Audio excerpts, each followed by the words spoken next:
तक की अहम तरीन खबरें। यजीद तेरा तख्तो ताज दो घड़ी का था, है आज भी दिलों पर हुकूमत हुसैन की।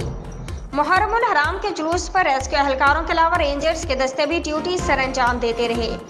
सियालकोट से हमारे ब्यूरो चीफ मिर्जा शाहिद बेग की रिपोर्ट के मुताबिक मुल्क के दीगर शहरों की तरह सियालकोट में भी यौम आशूर मजहबी अकीदत एहतराम के साथ मनाया गया।